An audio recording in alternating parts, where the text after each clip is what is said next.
शमी सिराज के आरंभिक झटके के बाद रविंद्र जडेजा ने खोला अपना पंजा। उस पर रविचंद्रन अश्विन की लगी तिकड़ी। सच कहूं तो ऑस्ट्रेलिया समझ नहीं सका। पहली पारी में भारत की फिरकी।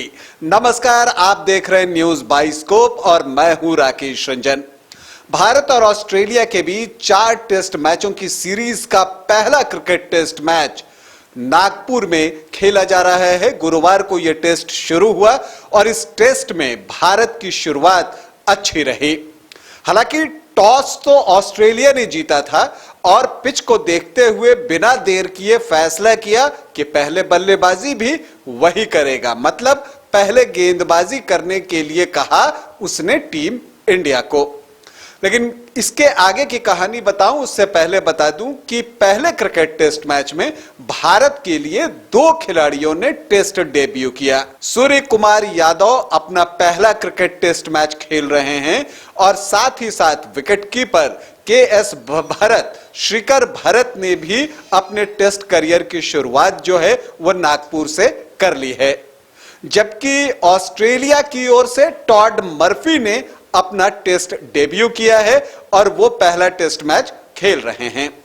अब आते हैं मैच पर। ऑस्ट्रेलिया पहले बल्लेबाजी करने के लिए आया, लेकिन दूसरे ही ओवर में मोहम्मद सिराज ने एक कमाल की गेंद पर उस्मान ख्वाजा को एलबीडब्ल्यू आउट किया। अंपायर के पास जाना पड़ा था इस डिसीजन के लिए, थर्ड अंपायर के पास, और रिव्यू से यह साफ हुआ कि ख्वाजा एलबीडब्ल्यू आउट है। न्यूजीलैंड को पहला झटका लगा, 2 रन स्कोर था और इसी स्कोर पर मोहम्मद शमी ने डेविड वार्नर के विकेट को बिल्कुल एक गोता लगाते हुए वो विकेट निकला और दूसरा विकेट भी ले लिया। तो 2 रन पर 2 विकेट गिरने के बाद लगा कि ऑस्ट्रेलियाई टीम जो है वो ढह जाएगी, लेकिन यहां पर वर्ल्ड नंबर 1 लाबुशेन और वर्ल्ड नंबर 2 स्टीव स्मिथ की जोड़ी आती है और वो रेस्क्यू का काम करती है। दोनों के बीच जो है अगर हम कहें तो एक 82-83 रनों की एक साझेदारी होती है और ये साझेदारी खतरनाक दिखने लगती है। हालांकि एक स्थिति ऐसी थी कि जब स्मिथ 6 रन के स्कोर पर थे उस वक्त विराट कोहली से उनका कैच छूट गया था और उस समय ऑस्ट्रेलिया का स्कोर 33 रन था।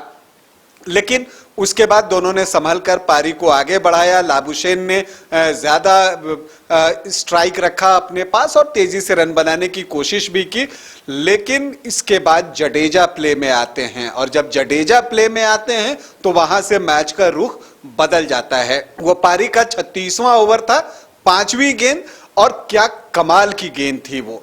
लाबुशेन को फेंकी थी रविंद्र जडेजा ने, बिल्कुल एक क्लासिकल डिसमिसल आप जिसको कहते हैं लेफ्ट हैंडर के द्वारा, वो देखने को मिला। जडेजा की गेंद थी, वेल फ्लाइटेड डिलीवरी थी, सही लाइन और लेंथ पर गिरी, विकेट पर गिरकर बाहर की ओर निकली और जड्डू के सम्मोहन में खींचे चले आए लाबुशेन और शिखर भरत ने क्या स्टंपिंग की। पलक झपकते गिल्लियां बिखेर दी और लाबुशेन आउट हुए। और ठीक इसके अगली ही गेंद पर रेनशा को चलता किया रविंद्र जडेजा ने और 84 पर 4 विकेट गंवाने के बाद ऑस्ट्रेलियाई टीम एक बार फिर से संकट में दिखने लगी। हाँ, स्टीव स्मिथ एक छोर पर जरूर थे, लेकिन वो भी ज्यादा देर तक जो है वो क्रीज पर नहीं रह सके। 42वें ओवर में वो भी रविंद्र जडेजा के शिकार बने। उन्होंने 37 रनों की पारी खेली तो 5वां विकेट भी जो है वो ऑस्ट्रेलिया का 109 के स्कोर के आसपास जाकर वो गिर जाता है। यहां पर इसके बाद जो है एक साझेदारी जो होती है वो विकेटकीपर बैटर कैरी और हैंड्सकॉम्ब के बीच होती है, लेकिन कैरी के रूप में अश्विन जो है अपना पहला विकेट लेते हैं और फिर अश्विन 3 विकेट लेते हैं और देखते ही देखते ये जोड़ी के टूटते ही ऑस्ट्रेलियाई टीम सिर्फ 177 रनों पर सिमट जाती है। उनकी पहली पारी। भारत की ओर से कमाल की गेंदबाजी की रविंद्र जडेजा ने। लगभग 5.5 महीने के बाद वो वापसी कर रहे थे और 5 विकेट लिए उन्होंने। एक्चुअली मैं कहूं तो 163 दिन जो है बाद वो इंटरनेशनल क्रिकेट खेल रहे थे। जो आखिरी इंटरनेशनल मैच उन्होंने खेला था वो हांगकांग के खिलाफ एशिया कप में उन्होंने खेला था। उसके बाद ये पहला इंटरनेशनल अपीयरेंस था और इस अपीयरेंस को उन्होंने अपने लिए यादगार बना लिया है। 5 विकेट उन्होंने लिए और उनके बॉलिंग एनालिसिस को अगर आप सुने तो 22 ओवर 8 मेडन 47 रन और 5 विकेट। रविचंद्रन अश्विन ने भी मौका ताड़ा और 11.5 ओवर की गेंदबाजी में 2 मेडन रखते हुए 42 रन खर्च किए और 3 विकेट लिए और एक विकेट शमी और सिराज को मिला। तो इस तरह से ऑस्ट्रेलिया की पहली पारी 177 रनों पर सिमट गई। इसके बाद जो एक जरूरत थी कि भारतीय टीम एक अच्छी शुरुआत करे, क्योंकि भारतीय टीम के लिए पहली पारी जो है वो बहुत महत्वपूर्ण है, क्योंकि टेस्ट में भारत को चौथी पारी खेलनी है। तो अगर भारतीय टीम इस मैच में बढ़त बनाना चाहती है या मैच का नतीजा अपने पक्ष में करना चाहती है, तो ये जरूरी है कि जो टीम इंडिया जो है वो पहली पारी में बड़ी लीड ले और शायद इतनी बड़ी लीड ले कि उसे दूसरी पारी खेलने की जरूरत ही ना पड़े। तो इसे देखते हुए एक अच्छी शुरुआत चाहिए थी और कप्तान रोहित शर्मा ने इस जिम्मेदारी को बखूबी निभाया। उप कप्तान केएल राहुल के साथ दोनों ने पहले विकेट के लिए 76 रनों की साझेदारी की और हालांकि राहुल थोड़े से डिफेंसिव थे, लेकिन रोहित शर्मा ने जो पारी खेली, अर्धशतकीय पारी खेली है और अभी नाबाद हैं, उन्होंने जो है वो कमाल की पारी खेली। कुछ फ्लिक ऑफ द रिस्ट से जो उन्होंने बाउंड्रीज मारे मिड विकेट स्क्वायर लेग की तरफ, वो देखने लायक था। फिर कवर पे उनकी जो बाउंड्री थी वो अच्छा था। स्पिनर्स को सामने खेला, निकल कर एक सामने छक्का भी मारा। तो कमाल की पारी उन्होंने खेली और 56 रन पर वो अभी नाबाद हैं। पहले दिन के खेल की समाप्ति के बाद 69 गेंदों पर उन्होंने ये 56 रन बनाए हैं, 9 चौके और 1 छक्का उन्होंने इस पारी के दौरान लगाया है। और हम उम्मीद करते हैं कि वो इस पारी को बड़ा करेंगे दूसरे दिन, ताकि भारतीय टीम एक बड़ा स्कोर खड़ा करे और एक बड़ी लीड ले सके।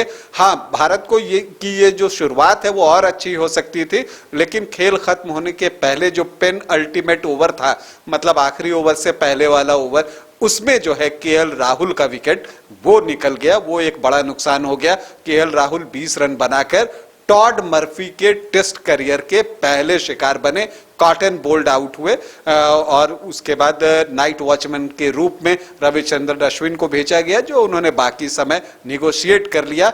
और पहले दिन जब खेल समाप्त हुआ तो भारत का स्कोर रहा 77 रन 1 विकेट पर, यानी कि भारतीय टीम अब ऑस्ट्रेलियाई स्कोर से ठीक 100 रन पीछे है और भारतीय टीम दूसरे दिन चाहेगी कि वो एक बड़ा स्कोर और बड़ी लीड ले, ताकि वो ऑस्ट्रेलिया पर जो है वो उसकी दूसरी पारी में दबाव बना सके। क्योंकि जैसे जैसे समय गुजरेगा ये जो पिच है वो स्पिनर्स के लिए और मददगार होती चली जाएगी और इस पर स्कोर करना जो है वो मुश्किल होगा। स्कोर करना क्या, उस पर खड़ा होना भी जो है वो धीरे धीरे मुश्किल होता चला जाएगा। तो बल्लेबाजी करना डिफिकल्ट हो जाएगा। इसलिए ये जरूरी है कि भारतीय टीम दूसरे दिन बेहतर क्रिकेट खेले, बेहतर बैटिंग करे और बड़ी लीड हासिल करे। अभी के लिए इतना ही, इजाजत दें, नमस्कार।